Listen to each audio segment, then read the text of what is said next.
Welcome students. Today we'll start with the next session of concept of international trade. In this we'll understand the meaning of foreign exchange rate. Simple language में foreign exchange rate का मतलब होता है एक country की currency को purchase करना या सेल करना दूसरे कंट्री की करेंसी के प्राइस से। जैसे कि फॉर एग्जांपल ले सकते हैं कि अगर मुझे $1 चाहिए, US $1 चाहिए, तो मुझे उसके एक्सचेंज में कितने रुपीस देने पड़ रहे हैं? 69। इंडियन करेंसी कितनी देनी पड़ रही है? 69 रुपीज़। तो this exchange, buying and selling यानी कि एक्सचेंज करना करेंसी का is called what? Foreign exchange rate. अब हम इसका मीनिंग समझते हैं। The meaning, the price of currency in terms of each other, एक दूसरे की कंट्री की टर्म्स में हम प्राइस बता रहे हैं, उसे हम क्या कहते हैं? Foreign exchange rate. According to Haney's definition क्या है? Exchange rate is the price of one currency stated in the terms of other currency. One currency stated in the rate of other currency. Now types of exchange rate. Types of exchange rate में सबसे पहला है spot rate. Spot rate यानी कि अभी मुझे at present suppose US dollar खरीदना है और अभी एट प्रेजेंट उसकी कीमत क्या चल रही है? इंडियन करेंसी में 69 रुपीज़ चल रही है। तो मैंने वो 69 रुपीज़ दिए और मैंने $1 अभी खरीद लिया। तो ये वाली जो रेट कहलाती है वो क्या कहलाती है? स्पॉट रेट कहलाती है। Buying and selling of a currency at a current period is called what? Spot rate. What is forward rate? Forward rate का मतलब ये होता है, सपोज आज मैंने आपको रेट पूछी, आज मैंने फिक्स कर दिया कि हाँ मुझे $1 चाहिए। आपने मुझे बताया कि उसकी रेट आपको 70 रुपीज़ मुझे देने पड़ेंगे मैडम, तो मैं आपको $1 दे दूँगा। मैंने कहा ओके। फिर मैं जब आपके पास आ रही हूँ, मैं 4 दिन बाद आती हूँ। अब 4 दिन बाद में उसकी जो रेट थी वो 70 से 75 हो गई है। अब वो जो 75 हो गई है तो वो क्या है? एक्सचेंज वाली रेट चल रही है। तो मुझे कितने पैसे आपको देने पड़ेंगे? मुझे 70 रुपीज़ ही देने पड़ेंगे, क्योंकि मैं ऑलरेडी आपसे डिसाइड कर लिया है कि मैं वो $1 लूँगी आपसे कितने रुपीज़ में? 70 में। तो आपको लॉस हो गया कितने का? 5 रुपीज़ का। That is called what? Forward rate, right? Fix rate and flexible rate. Now what is fix rate? Fix rate का मतलब है स्पॉट रेट बोल सकते हो, जो गवर्नमेंट ने बता रखी है कि हाँ $1 का फिक्स रेट है 69 रुपीज़। तो आप अगर गवर्नमेंट के पास जा रहे हो और आप उसको ले रहे हो, परचेज कर रहे हो पूरे ईयर में कभी भी, तो उसकी रेट क्या फिक्स है? 69 रुपीज़। तो आपको 69 में वो $1 मिल जाएगा। Now what is flexible rate? Flexible rate depends upon the demand and supply of the market. Demand of the supply of the market का मतलब क्या?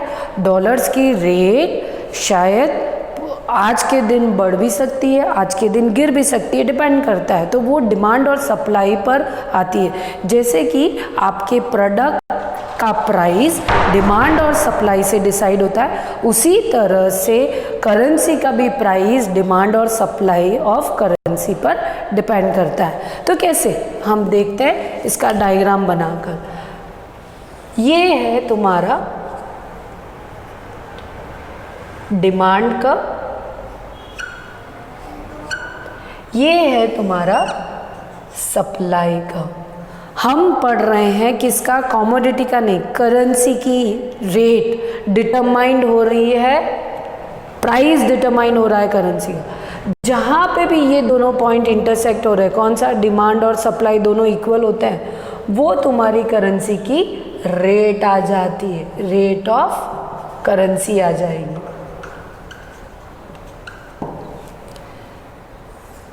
इसका मतलब क्या हो जाएगा? अगर सपोज ये इंडियन करेंसी है, इंडियन करेंसी मैं इतनी खरीद सकती हूँ कितने पे? इस प्राइस पे।